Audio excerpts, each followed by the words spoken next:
Salam dəyərli müəllimlər, hər vaxtınız xeyirli olsun. Hər birinizi xoş gördük. Mən FES Akademinin kurikulum müəllimi Mürsalova Gülnarə. Dəyərli müəllimlər, bu gün sizə maraqlı bir mövzu sınağı hazırlamışıq. Mövzu sınaqları ilə imtahana daha gözəl şəkildə hazırlaşmaq olar. Nəyə görə bunu qeyd edirəm? Çünki mövzu sınaqlarında konkret olaraq hansı hissədə əziyyət çəkdiyimizi görə bilirik, daha yaxından görə bilirik. İnşallah yanvardan sonra isə sizinlə ümumi sınaqlar da paylaşacağam. Həmin sınaqlar nəticəsində də imtahanda yüksək nəticə əldə edəcəksiniz. İzaha keçməmişdən öncə qeyd edim ki, artıq bizim dekabr qruplarına qeydiyyat başlayıb. Əgər siz mükəmməl şəkildə həm dərs izahları, canlı dərslər, PDF-lər, izahlar bunlarla tanış olmaq istəyirsinizsə, mütləq şəkildə FES Akademinin bütün dərslərinə qoşulmalısınız. Eləcə də ödənişsiz şəkildə hazırlaşan müdavimlərə dəstək üçün hər həftə sonu bizim dərs izahımız, test izahımız, mövzu sınaqlarımız olur və bundan da yararlanmaq üçün mütləq hər bir müəllimin kanalına abunə olmaq lazımdır. Ödənişsiz dərslərdən yararlanmaq üçün də 055 527 2599 nömrəsinə mesaj yazaraq bizim WhatsApp qruplarımıza əlavə oluna bilərsiniz. Vaxt itirmədən gəlin davam edək mövzu sınağının izahına. Yəqin ki, siz artıq bu sınağı Oxuyan Az saytında işləmisiniz və konkret olaraq nəticəniz bəllidir.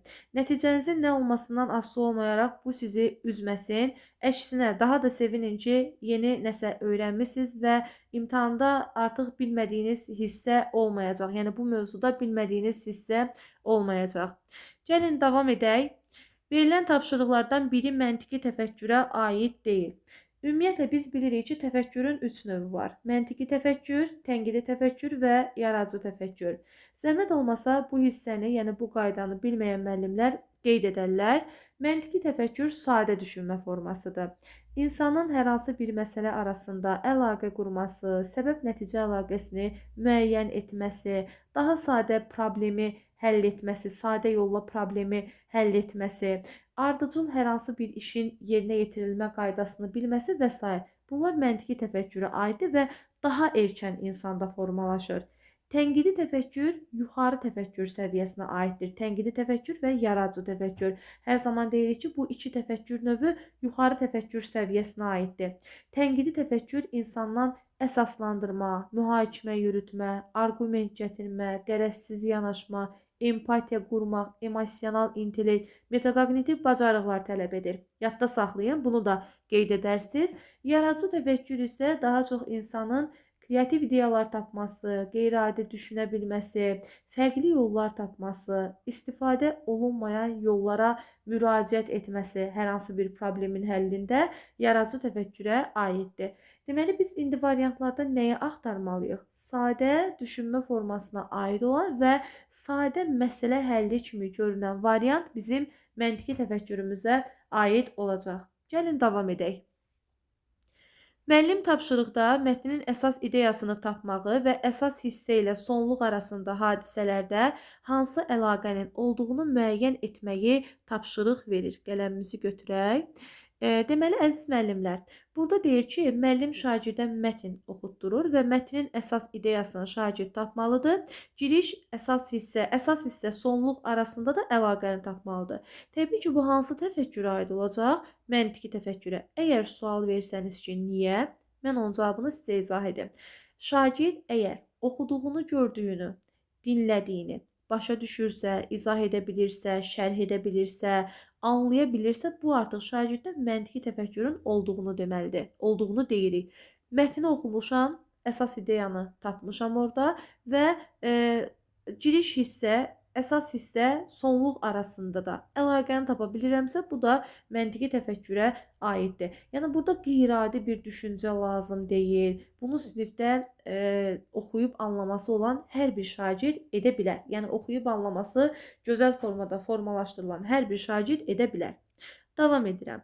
Şagird ardıcıllığı düzgün apararaq laboratoriya işini uğurla sonlandırır. Bəli, yəni şagird ardıcıllığı bilir. Bilir ki, hansı prosesdən sonra hansı alqoritmi icra etməlidir. Bu da qeyri-adi bir düşüncə insandan tələb etmir. Məntiqi təfəkkürə aiddir.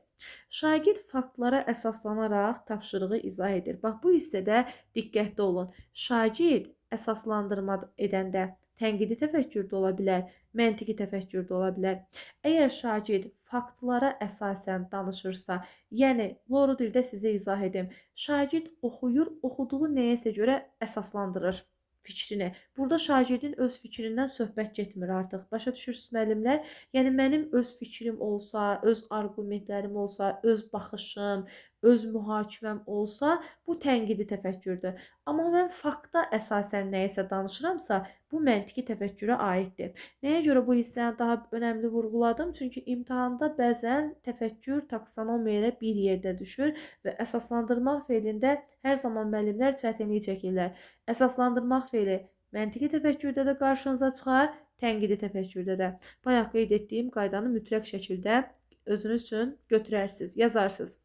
Şagird mətnə istinad edərək hadisənin səbəbini ümumiləşdirir və nəticəni şərh edir. Yenə də baxın, ümumiləşdirir. Mətni oxuyub, anlayıb, ümumiləşdirir, izah edir, danışır. Burada da oxuduğunu, gördüyünü başa düşmək, anlamaq, əlaqə yaratmaq məntiqi təfəkkürə aiddir. Y variantına baxaq.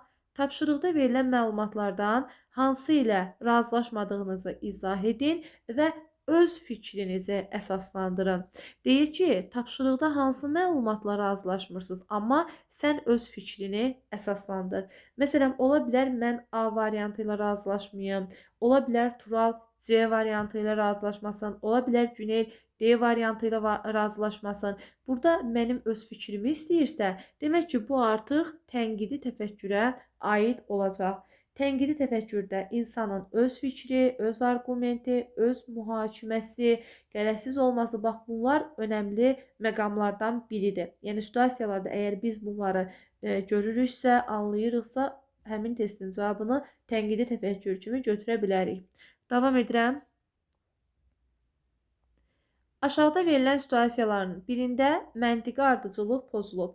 Bəzən müdavimlər bu tipli testlər nə mənaya gəldiyini anlamaqda çətinlik çəkir.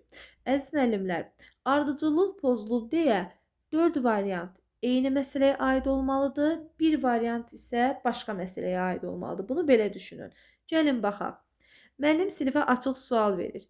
Məktəbin həyətindəki kiçik boş ərazidən nə üçün istifadə oluna bilər? Şagirdlərin bir çoxu cavab verir ki, futbol meydançası, bağ salmaq və s. Lakin bir şagird problemə təkcə istirahət zonası kimi yanaşmır. Məktəbin ümumi fəaliyyətinə töhfə verən bir məkan kimi də düşünür. O, həmin yerin ekoloji, həm akademik, həm də sosial fəaliyyətləri birləşdirən açıq havada mini STEM laboratoriyası ola biləcəyini irəli sürür. Deməli, hər kəs dedi ki, futbol meydançası olsun, bağ salaq və s. Amma şagirdlərdən biri qeyd etdi ki, bu həm sosial, həm şagirdlərin fəaliyyətini istirahət zonasına çevirən bir laboratoriya məkanı olsun.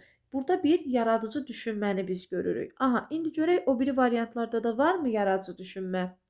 Dərsdə müəllim sual verir. Əgər məktəbdə şagird davranışında kəskin, negativ hallar baş verərsə, bunu necə azalda bilərik? Bir şagird məktəbə aid olan davranış qaydalarını dəyişməyi və 3 fərqli istiqamətdə maraqlı ideyalarla çıxış edir. Bax, maraqlı ideyalarla çıxış etməkdə artıq şagirddə yaradıcı təfəkkür olduğunu deməyə əsas verir. Deməli, bu variantda yaradıcı təfəkkürə aiddir. Artıq məntiqi ardıcılığı biz tapa bilərik. 2 variantımız yaradıcı təfəkkürə aiddirsə, bir variantımız başqa təfəkkürə aid olacaq. Azərbaycan dil dərsində müəllim uşaqlara sual verir. Mətnin əsas ideyasını müəyyən edin. Uşaqlar müxtəlif arqumentlərlə fikirlərini ifadə edirlər. Deməli, burada şagirdin müxtəlif arqumentləri gətirməsi artıq onda tənqidi təfəkkürün olduğunu deyir. Bir var, yenə də deyirəm, mətnə əsasən desəydi, cavabda məntiqi təfəkkür götürərdim. Amma şagird özü müxtəlif arqumentlər gətirir. Yəni, hər kəs mətnin əsas ideyasını öz arqumentləri ilə bildirəcəksə, bizdən bunu istəyirsə tənqidi təfəkkürdür. Ona görə də bax, C variantı bizim səhv variantımızdır. Məntiqi ardıcıllığımız burada pozulub. Məsələn, baxın, burada da beyin həmləsindən müəllim istifadə edir. Deyir ki, gördüyünüz problemi fərqli yolla necə həll etmək olar? Və yaxud da Y variantında müəllim deyir ki, uşaqların kitabxanaya marağı azdır və nələri dəyişə bilərik kitabxana daha cəlbedici olsun. Şagirdlərin bir çoxu deyir yeni kitab alaq, amma bir şagird deyir ki, o kitabxananın həm dizayn, həm də hər kəs üçün əlçatan olması üçün elektron variantını təklif edə bilərik. Yəni bu şagirddə artıq yaradıcı təfəkkürün formalaşdığını demək olar. Növbəti 3-ə keçək. Davam edək 3-cü sualla. Biri analoji düşünməyə uyğun gəlmir. Ümumiyyətlə, düşünmə formalarından danışanda gəlin yadımıza salaq. Düşünmə formaları deduktiv, induktiv, analoji, daha sonra analoji bəzən analogiya da gedə bilər testlərdə. Diqqətli olun.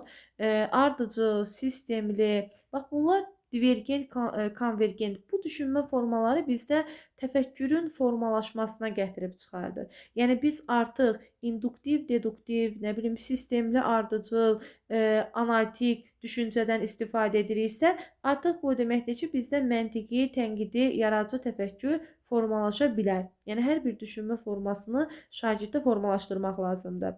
Analogiya müqayisə etmək deməkdir. İki məsələni, iki hadisəni, iki eyni situasiyanı biz müqayisə edirik və nəticə əldə ediriksə, bu analogiyadır. Yadda saxlayın. A variantında deyir ki, Finlandiyada oxu bacarıqlarının yüksək olması üçün məktəbdə sakit oxu güşələri yaradılır. Müəllim şagirdə sual verir. Əgər bizdə də belə bir hadisə olsa, bu şagirdlərin motivasiyasını artıra bilərmi? Şagird düşünür ki, bəli, oxu güşələri bizdə də yaxşı nəticə verə bilər. Yəni, Finlandiyada bu hadisə baş verdi, yaxşı nəticə əldə etdilər. Mən düşünürəm ki, onu bizdə də reallaşdırsaq, bizdə də yaxşı nəticə verə bilər. Bəli, bu analogiyaya aiddir. Abdullah Şaiq və Abbas Səhətin yaradıcılığını müqayisə edən şagird hər iki şairin uşaq ədəbiyyatındakı rolunu müəyyən edir. Burada da yenə iki insanı, iki hadisəni müqayisə etmək, nəticə əldə etmək analogiyaya aiddir. Arılar qrup halında işləyərək öz vəzifələrini yerinə yetirir.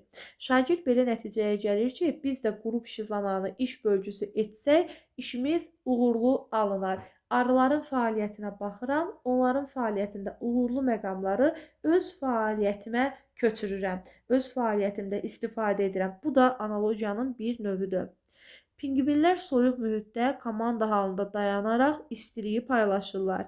Müəllim soruşur. Bu proses hansı sosial layihəyə təkan verə bilər? Şagirdlər cavab verir ki, yeni gələn şagirdlər üçün dost köməyi proqramı hazırlaya bilərik. Yəni pingvinlərin komanda halında birləşib nə isə öhdəsindən gəlməsini mən artıq şagirdlərdə də onu o fəaliyyəti şagirdlərə deyirəm və şagirdlər özləri üçün bir nəticə əldə edirlər ki, hə biz də bunu etsək uğurlu alına bilər və yaxud da onların etdiyini biz də etsək daha yaxşı nəticəmiz ola bilər. Məsələn, radar sistemini yarasaya baxıb hazırlayıblar. Yəni həyatda bir çox yaradıcı hallar görə bilərsiniz, bir çox hadisələr görə bilərsiniz ki, onu nəyəsə baxıb, müşahidə edib yaradıblar, müqayisə ediblər və fikirləşiblər ki, aha bu olursa, deməli bunun tərsində biz də nəsə düzəldə bilərik. Bu yaradıcılığa da uyğun gələ bilər, analogiya, tənqidi təfəkkürə də uyğun gələ bilər və s. Y variantına baxaq. Müəllim şagirdlərə fərqli metodlarla dərs keçərək müşahidə edir ki, cütlərlə iş və qrup işi zamanı şagirdlər daha aktiv olurlar. Deməli, şagirdlərdə əməkdaşlıq əsaslı yanaşma motivasiyanı artırır. Burada isə müəllim bir induktiv mühakimə yürütdü. Müşahidə apardı, şagirdlərin qrup işi və cütlərlə iş zamanı aktiv olduğunu gördü, başa düşdü ki, şagirdlərdə əməkdaşlıq əsaslı yanaşma motivasiyanı artıra bilər. Burada artıq heç bir müqayisə etmədi, nəticə əldə etmədi, sadəcə müşahidə etdi və başa düşdü ki, mən əməkdaşlıq halından istifadə etməliyəm. Yəni özü üçün bir nəticə çıxartdı, nümunələrə baxıb özü üçün nəticə çıxartdı. Davam edirəm. Müəllim şagirdlərə biologiya dərsində geni dəyişdirilmiş və təbii qidalarla bağlı layihə əsasında araşdırma aparmağı təklif edir. Əldə etdikləri nəticələr əsasında şagirdlər sonda slayd hazırlayacaqlar. Müəllim normadan böyük və yaxud da kiçik, qeyri-adi meyvə tərəvəzlər, rəngi forması süni şəkildə alınmış qidalara diqqət etmələri üçün yol göstərir. Şagirdlər araşdırma prosesindəki fəaliyyətləri ilə bağlı qeydlər götürür. Həmçinin prosesdə fərqli fikirlərlə rastlaşsalar da, məqsəddən yayınmayaraq fəaliyyətlərini davam edirlər. Verilmiş situasiya ilə bağlı bizdən yanlış istəyir. İstər imtahanda olsun, istər hər hansı bir sınavda iştirak edəsiniz, dəyərli müəllimlər, həmişə sualı birinci oxuyun, özünüz üçün təhlil edin, analiz edin və sualın cavabını birbaşa bacarın ki, oxuyanda artıq tapasınız. Orada şagird nə etdi, müəllim nə etdi, müəllimin yanlışı varmı, şagirdlərin yanlışı varmı? Fəaliyyət şagirddə hansı təfəkkürü formalaşdırır, hansı 21-ci əsr bacarığını formalaşdırır, hansı inteqrasiya mümkündür bu tapşırıqda və s. belə şeylərə diqqət edin. Davam edirəm. Layihə işinin uğurlu alınması şagirdlərdən strateji düşünmək, informasiya savadlığı və rəqəmsal bacarıqlar tələb edir. Bəli, əlbəttə müəllim mənə bir araşdırma veribsə, konkret olaraq orada kitabxana adı yoxdursa, hər hansı bir vəsaitin adı yoxdursa, ümumi araşdırma deyirsə, bu araşdırmanı mən kitabxanadan da apara bilərəm və internetdən də apara bilərəm. Ona görə burada həm informasiya savadlığı var, həm rəqəmsal savadlıq var. Bəzən kompetensiyalar da deyəndə deyirik, həm savadlıq kompetensiyası var, həm də rəqəmsal savadlıq kompetensiyası var. Yəni A variantı doğrudur. Şagirdlərin birgə öyrənmə fəaliyyətinə cəlb olunması əməkdaşlıq şəraitində işin təşkili üçün uğurlu addımdır. Müəllim həmçinin fənlərarası inteqrasiyadan da istifadə edəcək. Bəli, biz burada fənlərarası inteqrasiyanı görürük, çünki şagird slayd hazırlayacaq. Davam edirəm və əməkdaşlıq şəraitində işin təşkili üçün bəli, müəllim şagirdlərə layihə işi, qrup işi, cütlərlə işə sövq etməlidir. Layihə şagirdlərdə metakognitiv bacarıqları inkişaf etdirmə ilə yanaşı, onların daxili motivasiyasının əhəmiyyətini də önə çıxarmış olur. Aha, C variantı biraz sizə səhv variant kimi gələ bilər, amma biz yenə də qayıdırıq situasiyamıza baxırıq. Deyir, şagirdlər prosesdə fərqli fikirlərlə rastlaşsalar da, amma məqsəddən yayınmırlar, fəaliyyətinə davam edirlər. Bunun özü şagirddə özünü tənzimləmə bacarığının, metakognitiv bacarığının olduğunu deyir. Yəni hər kəsin məqsədi var, nə problem olur olsun, məqsəddən yayınmıramsa, bu artıq metakognitiv bacarıqdır müəllimlər. Ona görə C variantı doğrudur. Müəllimin məqsədi şagirdlərdə məntiqi təfəkkürü inkişaf etdirməkdir. Bunu saxlayıram. Layihə əsasında şagirdlərdə 21-ci əsr bacarıqlarının formalaşdığını deyə bilərik. Doğrudur. Rəqəmsal savadlıq, informasiya savadlığı, tənqidi təfəkkür və s. Düzdür, bizim situasiyamızda yaradıcı təfəkkür yoxdur, amma tənqidi təfəkkür var. Burada isə müəllim deyir ki, müəllimin şagirdlərdə məqsədi məntiqi təfəkkürü inkişaf etdirməkdir. Əgər testimizin variantı belə olsaydı, müəllimin məqsədi şagirdlərdə məntiqi təfəkkürü də inkişaf etdirməkdir. Yəni burada bir də olsaydı bizim situasiyamız tamamilə doğru olardı.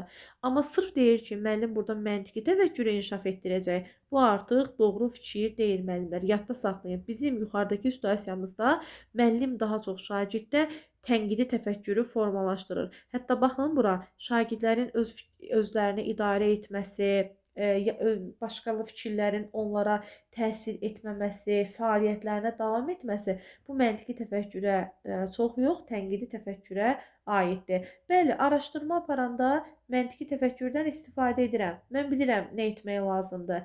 Amma araşdırma aparanda artıq uyğunluğu aşkara çıxartmaq, orada əsas fikirləri seçib götürmək, daha sistemli şəkildə lazım olanları götürməksə, bu artıq tənqidi təfəkkürə aid olacaq. Ona görə bizim D variantımız səhvdir.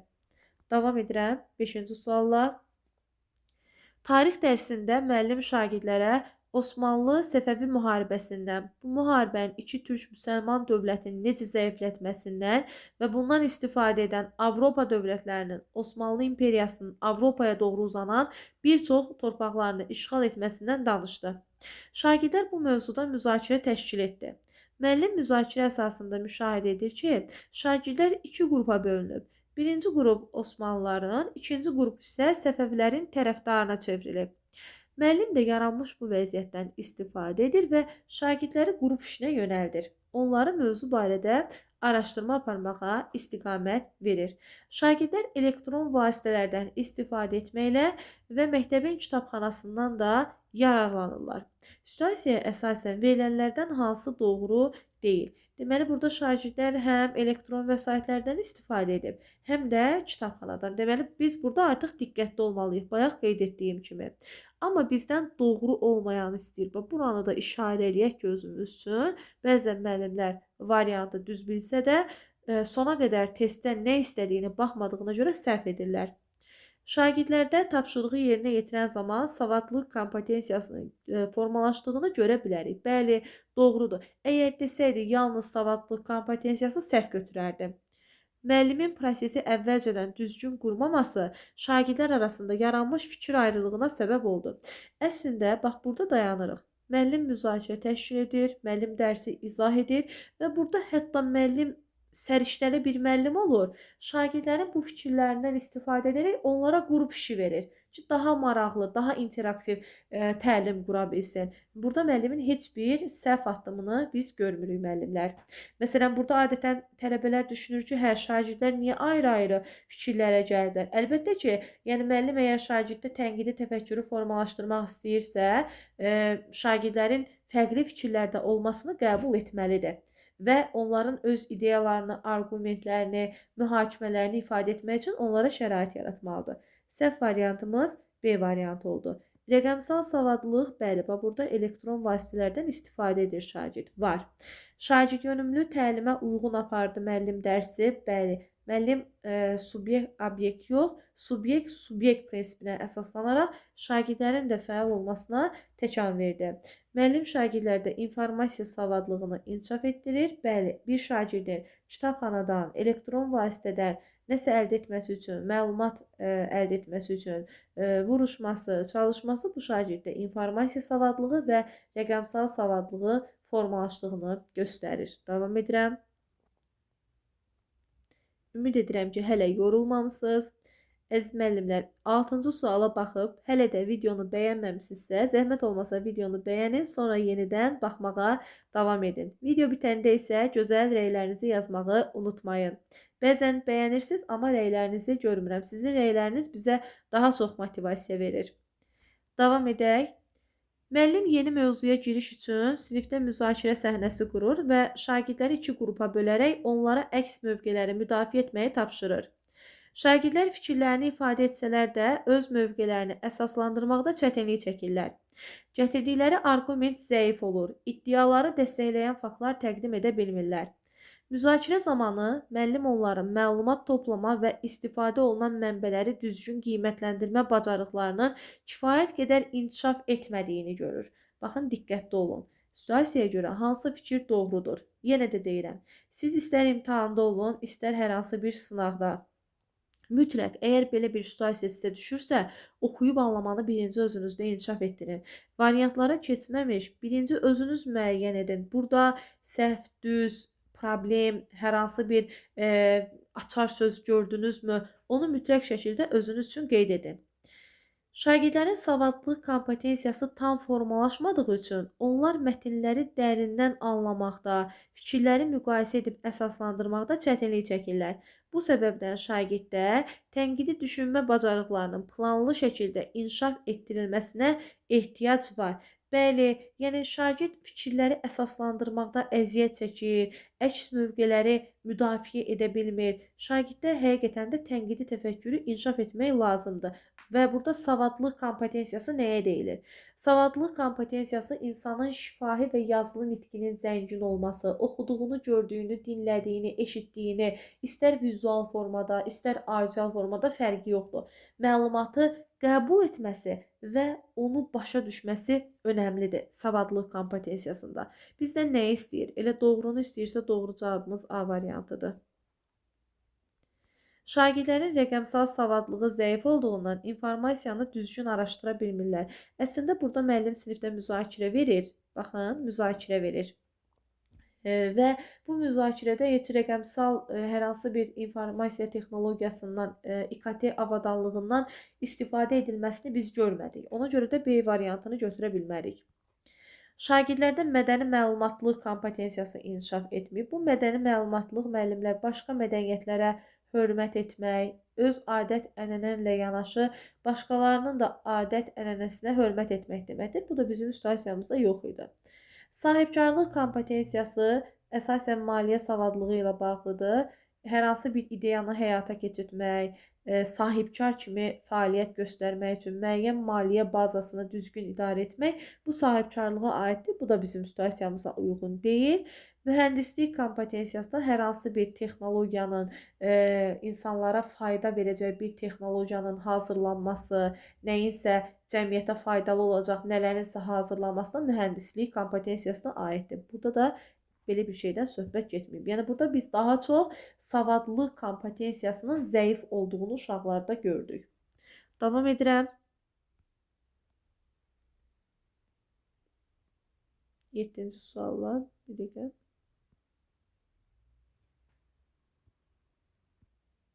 Aha. Müəllim dərsdə yeni mövzunun mənimsənilməsi üçün şagirdlərə müxtəlif məlumatlar təqdim edir. Məlumatlar həm mətn formasındadır, həm cədvəl, həm də şəkil formasındadır ki, şagirdlər fərqli mənbələrlə işləməyi öyrənsinlər. Burada hətta qeyd edim ki, müəllim artıq differensial yanaşma, inklüziv mühiti də qurmuş oldu. Həm şagirdlərə öyrətdi, həm də hər kəs üçün əlçatan etdi dərsi. Daha sonra müəllim tapşırır ki, onlara təqdim olunan məlumatları nəzərdən keçirsinlər və təlimat hazırlasınlar. Hansı təfəkkür şagirddə inkişaf etdirilib? Baxıram, oxuyan azda nəticələrinizə bəzi müəllimlər bunu yaradıcı təfəkkür götürüb. Dəyərli müəllimlər, şagirdin təlimat hazırlaması, oxuduğu nəsə bir hekayəmi deyim, nağılmı deyim, məzmunmu deyim, onun əsasında təlimat hazırlaması heç vaxt yaradıcı təfəkkürə aid ola bilməz. Yaradıcı təfəkkür yenilikdir, ideya yeniliyi, kreativ düşünmə yeniliyi. Amma bu nəyə aid olacaq? Məntiqi təfəkkürə. Variant D variantı. Bayaqlarda qeyd etdim. Oxuduğum məlumatı, gördüyüm məlumatı, dinlədiyim məlumatı başa düşürəmsə, anlayıramsa, izah edirəmsə, şərh edirəmsə, səbəb-nəticə əlaqəsini tapa bilirəmsə, bu məntiqi təfəkkürə aiddir. Davam edək 8-ci sualla. Siz müşahidə edirsiniz ki, məktəb kitabxanasında bir uşaq son vaxtlar kitab oxumağa maraq göstərmir.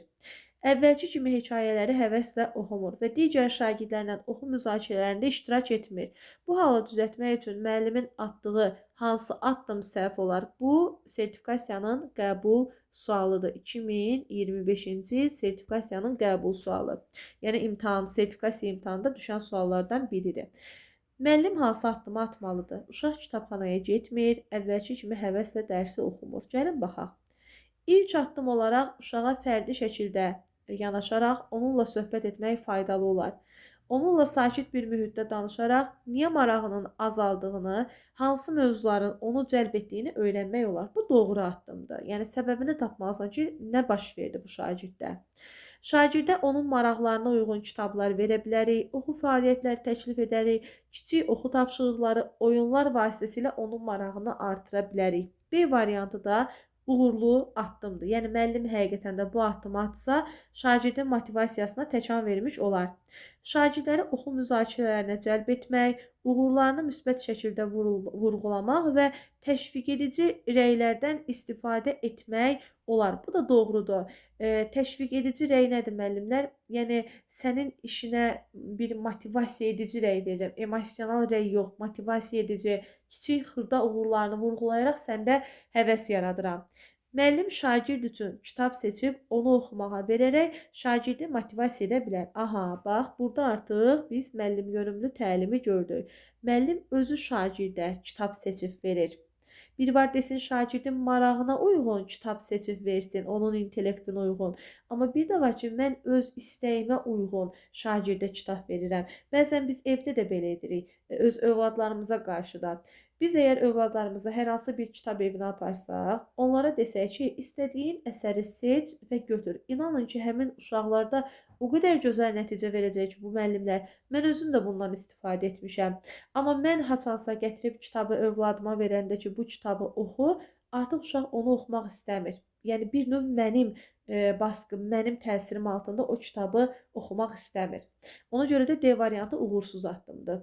Müəllim yox, şagirdin istəyi olsaydı, intellekti olsaydı, yenə testimizin cavabında belə versəydi, hə o başqa məsələ. Deyərdim ki, müəllim uşağını nəzərə aldı, şagirdini. Amma burada müəllim şagirdi nəzərə almır. Öz istədiyim məlumat haqqında ona kitab təklif edirəm. Davam edirəm. 9.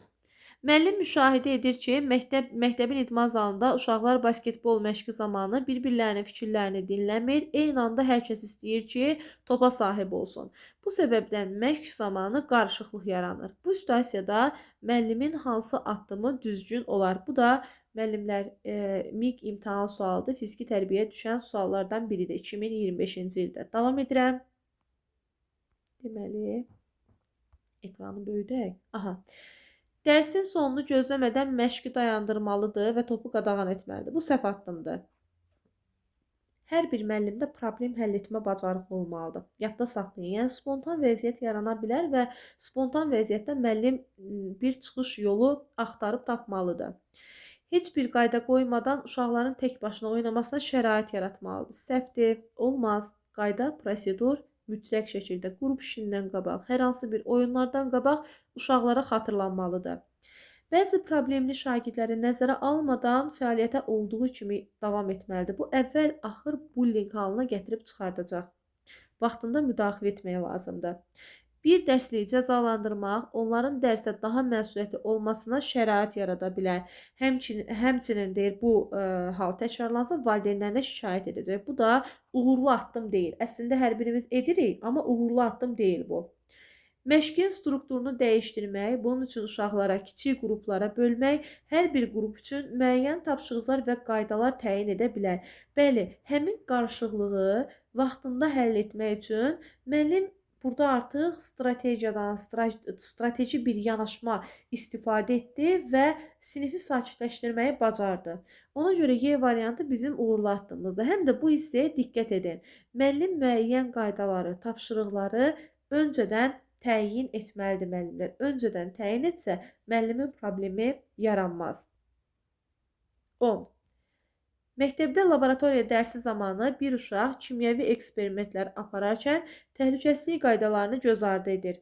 Eyni zamanda digər şagirdlərlə danışaraq dərsin gedişinə mane olur. Müəllimin əvvəlki xəbərdarlıqlarına baxmayaraq bu davranışı davam etdirir. Müəllimin hansı addımı doğru olmaz? Gəlin baxaq, yəni müəllim xəbərdarlıq edir, amma nəticə olmur. Şagird də dərs gedişatını pozur. Uşağı sakit bir mühitdə söhbətə dəvət etmək, təhlükəsiz qaydalarını və dərs zamanı diqqətin vacibliyini şagirdə izah etmək lazımdır. Xəbərdarlıqdansa A variantındakı addımı atsaq daha gözəl olar. Düzgün davranış göstərdiyi zaman onu tərifləmək və müsbət rəy vermək olar. Düzgün davranışa görə, yəni sosial bacarıqlarına görə bəzən müəllimin şagirdə motivasiya verməsi onu ruhlandıra bilər. Uşağı sərbəst buraxmaqla ona sərbəst iş yaratmaq ki, şagird öz bacarıqlarını daha yaxşı sərbəst şəkildə göstərə bilsin. Uşağı sərbəst buraxmaqla ona sərbəst şərait yaratmaq. Bununla isə şagird öz bacarıqlarını daha sərbəst göstərə bilsin. Ümumiyyətlə müəllimlər, baxın bu C variantında bir boşluq var. Bu boşluq nədən ibarətdir? Uşaq qrupla işləyə bilmir və mən ona sərbəst şərait yaratmalıyam. Bu düzgün addım deyil. Müəllim şagirdə nəyisə izah etməlidir. Problem varsa onun səbəbini müəyyən etməyə çalışmalıdır. O problemi aradan qaldırmağa çalışmalıdır. Ona görə C variantı səhvdir. Şagirdin enerjisini konstruktiv şəkildə sərf edə biləcəyi fəaliyyətlər təqdim etmək, məsələn, eksperimentdə köməkçi olmaq və qeydlər aparmaq. Bəli, bu ola bilər.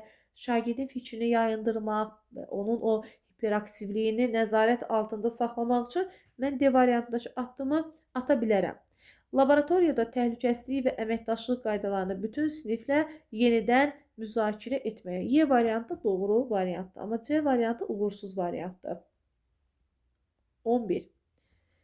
Şagird bir layihə üzərində işləyərkən mövcud məlumatları təhlil edir, mümkün nəticələri hesablayır, ehtimallar əsasında qərar verir. Bizdən düşünmə formalarını mı istəyir? Gəlin üçünə də baxaq, sonra qərar verək və bu tipli suallar artıq MİQ həm də sertifikasiya imtahanına düşür müəllimlər. Şagirdlər qurğuların necə işlədiyini müəllimin izahatı olmadan şəkil və sxemlərə baxaraq kağız üzərində çertyoz çəkməlidirlər. Yadda saxlayın.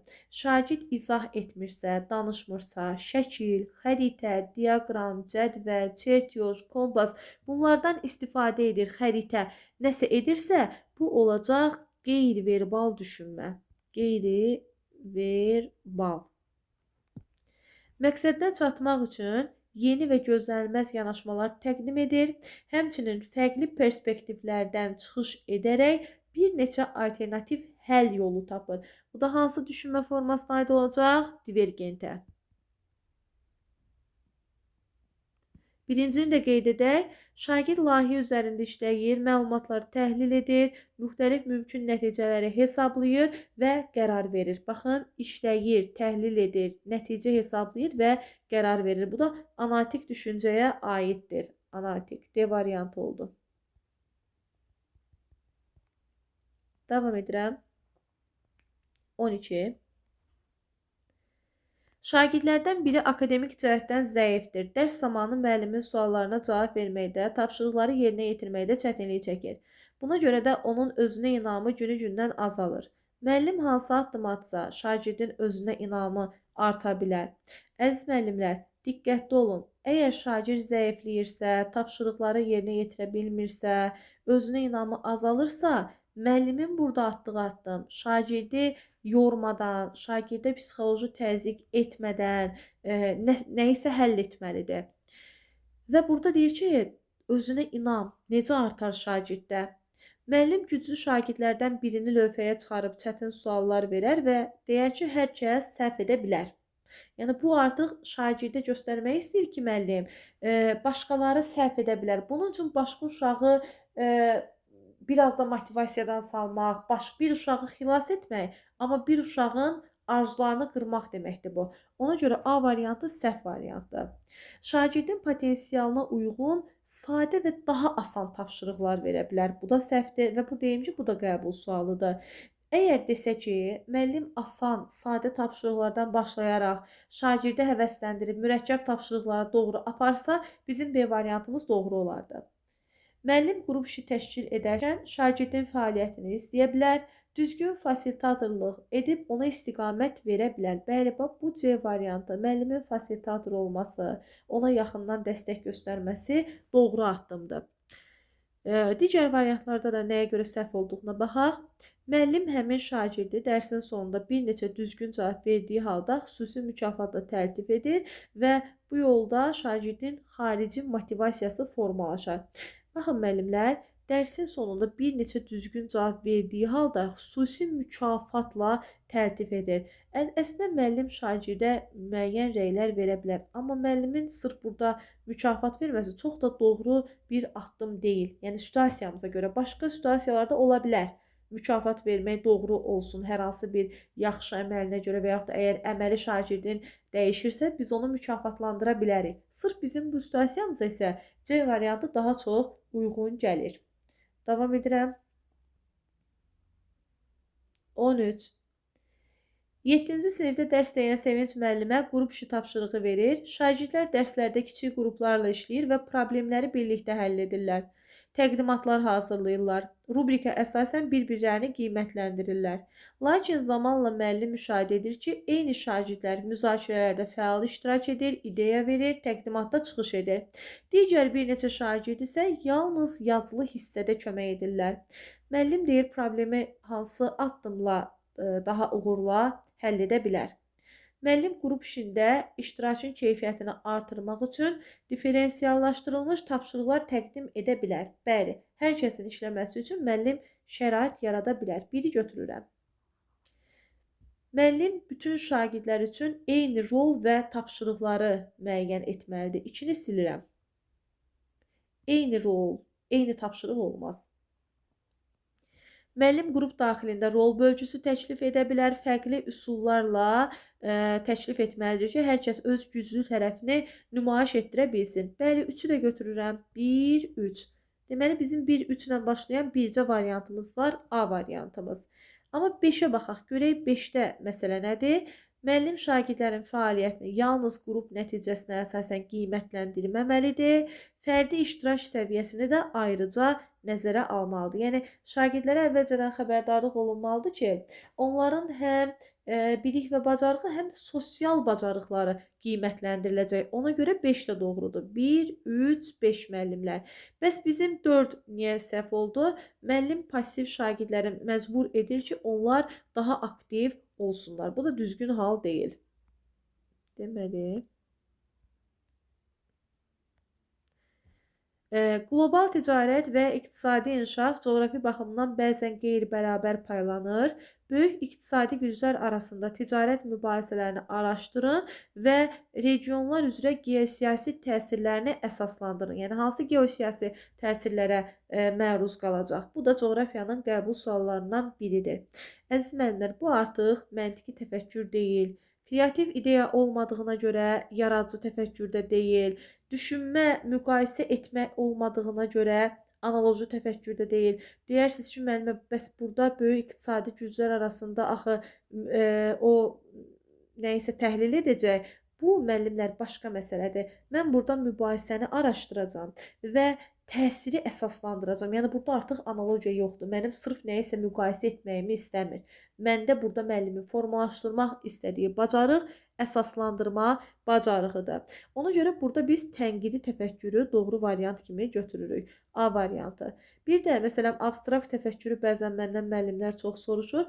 Abstrakt təfəkkür insanın mücərrəd təfəkkürü deməkdir. Yəni insan bəzən elə anlayışlar olur ki, biz onlara toxuna bilmirik. Onları ancaq düşünə bilirik, beynimizdə canlandıra bilirik. Məsələn, yuxu, məsələn, sevgi, ədalət anlayışı, vicdan anlayışı, bunlar mücərrəd abstrakt təfəkkürə aiddir. Bizim doğru variantımız A variantı olacaq. Maraqlıdır, qələmlə yazıram, amma qələm öz-özünə silinir. Yəqin neyəsə əlim toxunub. Baxaq buna.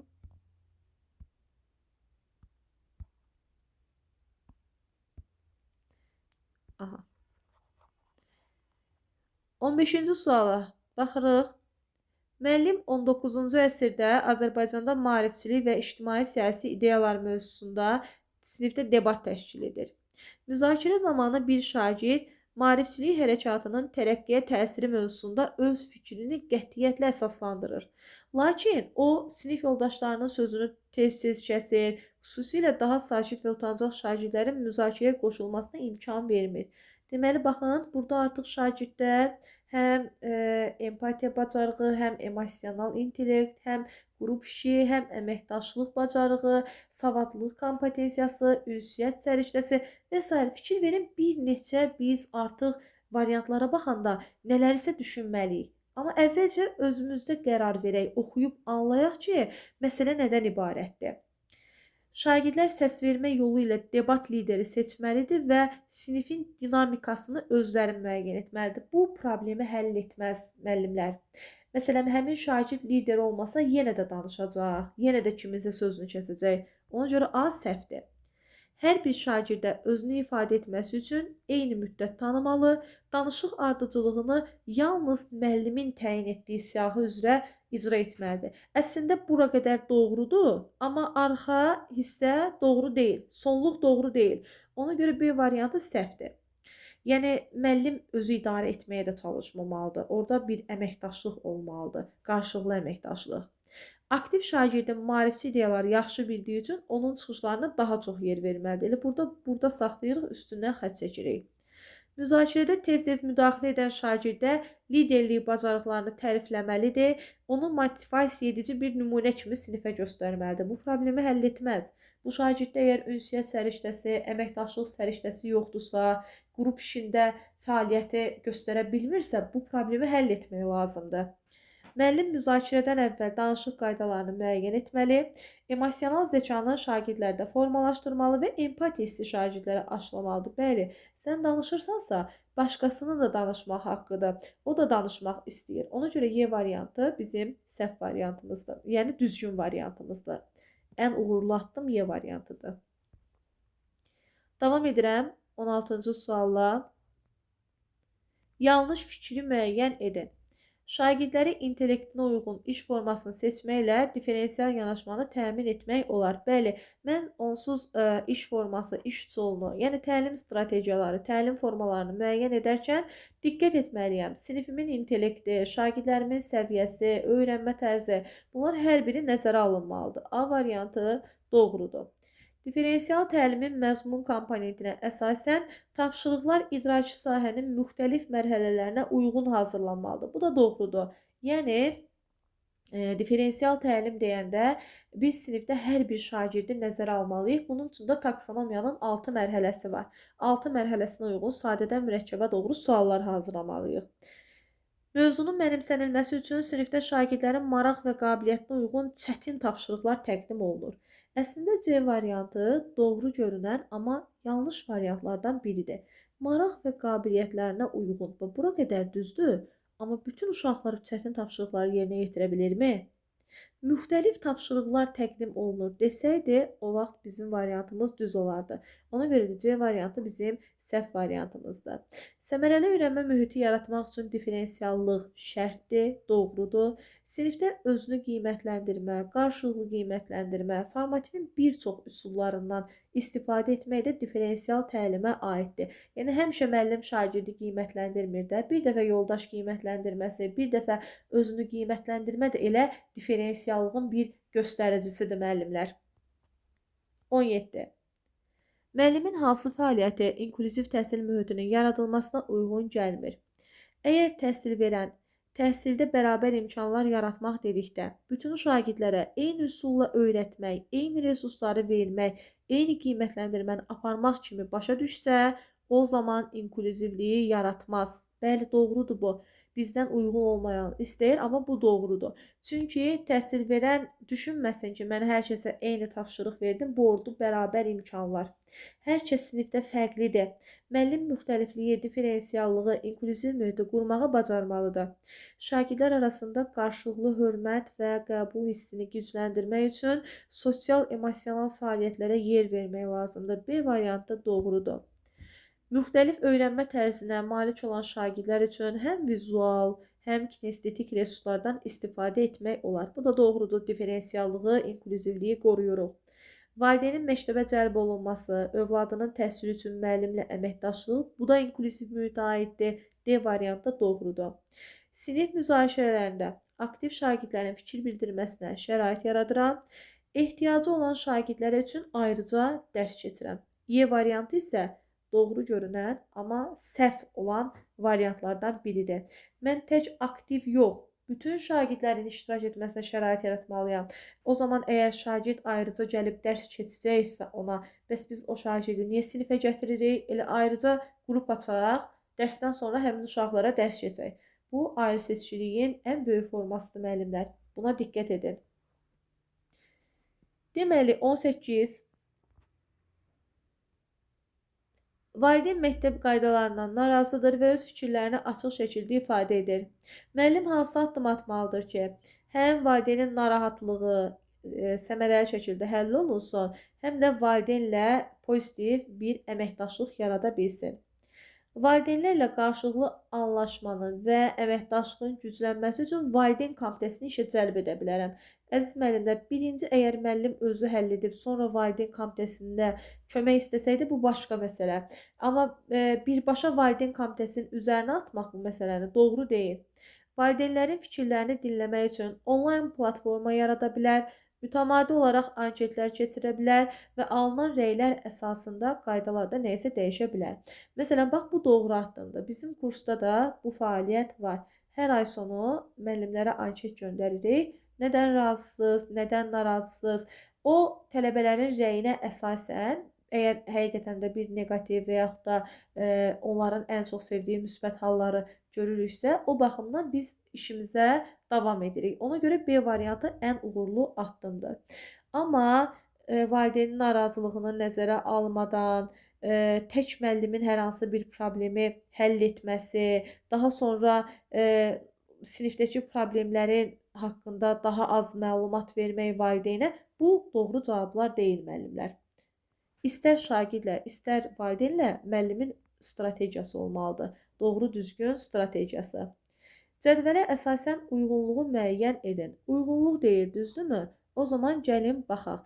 Hə, burada yeri səhv verilib, amma sizə göndərilən PDF-də belə olmayacaq. Burada doğru olacaq.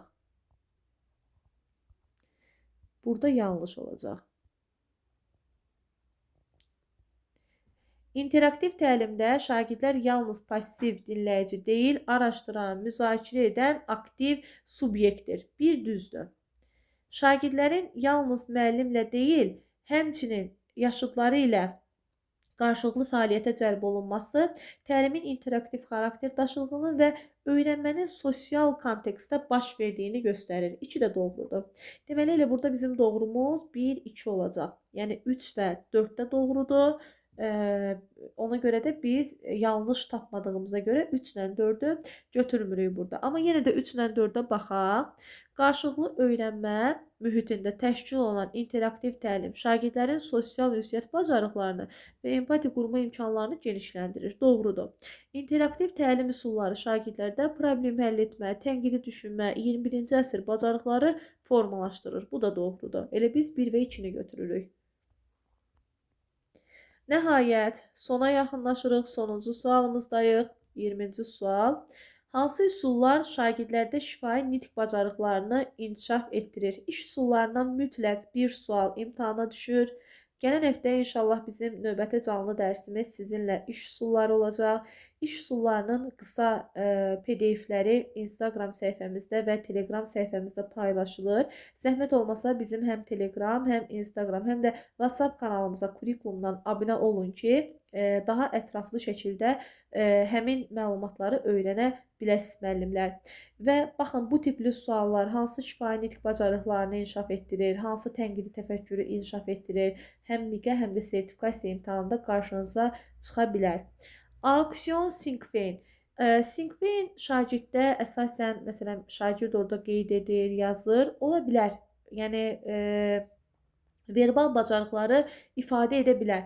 Amma aksiyonda biz o dərəcədə deyə bilmərik şifahi nitq bacarığı inkişaf edir. Orada şagird bir kəlmə söz deyir. Bu şifahi nitq nə deməkdir? Danışa bilsin, fikirlərini ifadə edə bilsin. Sinkvendə var, amma aksiyonda yoxdur.